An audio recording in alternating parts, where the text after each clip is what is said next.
पूर्व नेता जफर सादिक का मामला जब से सुर्खियों में आया है तब से विवादों में है। 2000 करोड़ के ड्रग्स रैकेट के मामले में जफर सादिक अब एनसीबी की गिरफ्त में है। जफर सादिक तमिल फिल्मों का निर्माता है और तमिलनाडु की सत्ताधारी पार्टी डीएमके का बेहद करीबी है। हाल ही में प्रवर्तन निदेशालय यानी कि ईडी ने नारकोटिक्स कंट्रोल ब्यूरो की एफआईआर के आधार पर जफर सादिक पर ड्रग्स कनेक्शन और मनी लॉन्ड्रिंग का मामला दर्ज किया था।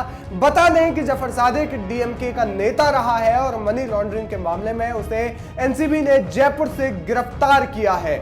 लेकिन अब माना जा रहा है कि उसकी गिरफ्तारी से डीएमके नेता उदयनिधि स्टालिन की मुश्किलें बढ़ सकती है और वहीं इस केस में अब बड़ा खुलासा हुआ है। दरअसल एनसीबी की पूछताछ के दौरान जफर सादिक ने बताया कि वो तमिलनाडु की सत्ताधारी पार्टी डीएमके को फंडिंग करता था।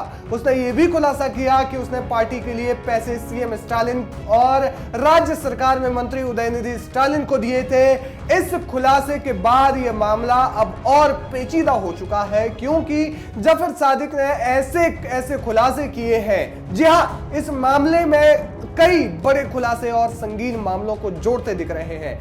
ड्रग्स तस्करी के सरगना जफर सादिक ने एनसीबी के सामने यह भी खुलासा किया है कि वो मंत्री उदयनिधि स्टालिन से मिला था। एनसीबी की पूछताछ के दौरान ड्रग्स तस्करी के मामले में सादिक ने कबूला है कि उसने 7 लाख रुपए उदयनिधि स्टालिन को दिए थे, जिसमें से 5 लाख की सहायता बाढ़ के पीड़ितों के लिए थी और 2 लाख का फंड डीएमके के लिए था। वहीं इसकी तस्वीरें भी सोशल मीडिया पर खूब वायरल हो रही है। हालांकि अब कयास लगाए जा रहे हैं कि जांच एजेंसी उदयनिधि स्टालिन को पूछताछ के लिए बुला सकती है। वहीं इस बात की भी जांच की जाएगी कि जो पैसा उसने उदयनिधि स्टालिन को दिया वो कहीं ड्रग्स तस्करी से तो नहीं कमाया गया है।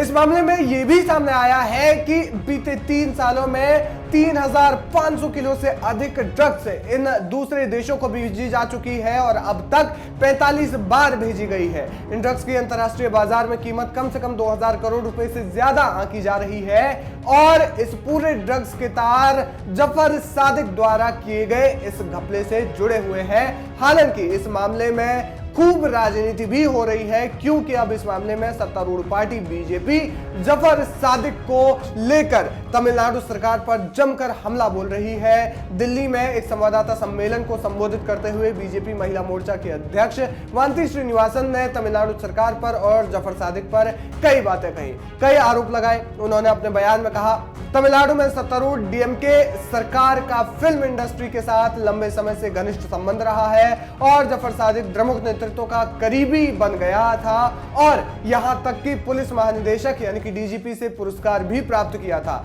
ऐसा लगता है कि सादिक के परिवार के कई सदस्य अन्य राजनीतिक दलों से करीबी से जुड़े हुए हैं जिनका मौजूदा सत्तारूढ़ पार्टी के साथ गठबंधन है। कुल मिलाकर के जफर सादिक की तो मुश्किलें बढ़ ही गई हैं, लेकिन साथ ही साथ अब ये मुश्किलें उदयनिधि स्टालिन की भी बढ़ गई है और उनके साथ साथ एमके स्टालिन की भी बढ़ सकती है।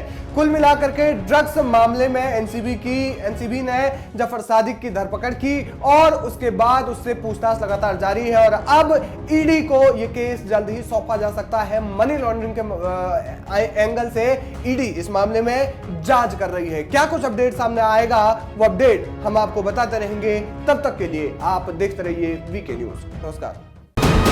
वीके न्यूज, राष्ट्र के नाम।